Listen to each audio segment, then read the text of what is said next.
talent. Okay guys, and welcome back. Now if I had to pick a favorite, this is it. This is what humans have that computers don't. Talent. And I will use every tool in my toolbox to access this quality in my team. We each have our own individual unique style, our own experiences, and with the right coach and the right environment you can get an explosion of creativity. And you'll remember that I define creativity literally. Now in my experience, the one thing that stifles creativity and innovation more than any other factor is apathy, and it can come about for any number of reasons, but it can be reversed. Now the problem with problems is that people just kind of get used to them. If their experience is that they don't have any power to do anything about them and no one listens when they mention them anyway, why bother? So, when I encounter this situation, I have another stock question, a soup question, which I use to help people get to an even better question. And here's my question.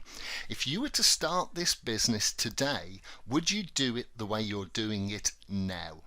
Now, almost all of the times I've asked this question, and that's a lot of times, I get the response that I want. Occasionally, I'll get the other response, but I'll come back to that later. Now, using one question to stimulate another is a technique that's been around for a couple of thousand years now. A really clever fellow came up with the concept. His name was Socrates. Now, Socrates believed that people already have the answers they are looking for, and that by asking the right questions, those answers will be drawn forth. Now, there's a whole teaching method based on this called the Socratic method, after the great man himself, and I'm a big believer in the Socratic method. Okay, where was I? Right. If you were to start this business today, would you do it the way you're doing it now? Now, the answer to this question is normally no, and no is the best possible answer, because that gets us to that even better question. If I didn't do it this way, which way would I do it? And what this second question gives us is an incredibly powerful tool, possibility.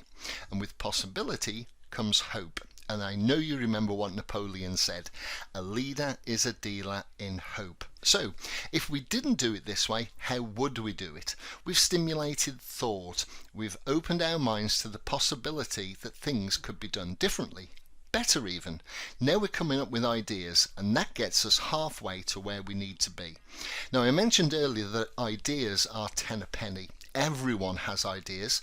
The difference between the regular and the great is that the great do something with them. They take action. They turn those ideas into reality. They create. Okay, so if they can turn those ideas into reality themselves, then that is fantastic. But sometimes we need either the help of others, or it's more expeditious to let others help us. Either option gets us the rest of the way. Now, it's worth taking a minute to explore that a little further, as there's an important distinction hidden in there. Even though some individuals have a certain flair for something, or possess a particular skill set, I always encourage people to become multi-skilled. Though it can be quicker and easier to always give the math problem to the math guru, or the people problem to the people person, or the process problem to the process person, it denies us a great learning opportunity. And I find it's better to encourage people to develop some level of skill in as many disciplines as they're interested in learning about. And there's a very good reason for that. It's the first law of cybernetics and one of the presuppositions of NLP, and it goes like this: the person with the most flexibility of behavior will control the system. Now, put another way, if you have a single skill and you only have one tool in your toolbox, great if the job at hand requires that tool, not so good if it needs a different tool.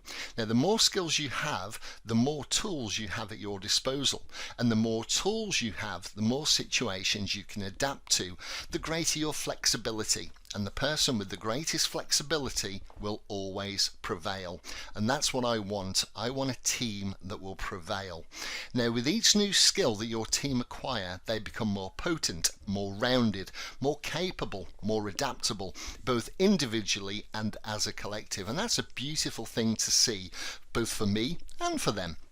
Now, here's the thing. Once they can take that first step and come up with an idea and make it real, change something for the better, get that sale, negotiate that deal, whatever it is, they realize that they have something of value to contribute, and that they have. All of a sudden, they are not powerless to affect what they do and how they do it. They can achieve. They can make a difference. They have influence. They are important. They have value. And never underestimate the power of inclusion and achievement as motivators. So, talent. In the next few lectures, we're going to take a look at a few simple ways to develop talent and help your team become the superstars that they can be. Okay, I'll see you in the next lecture.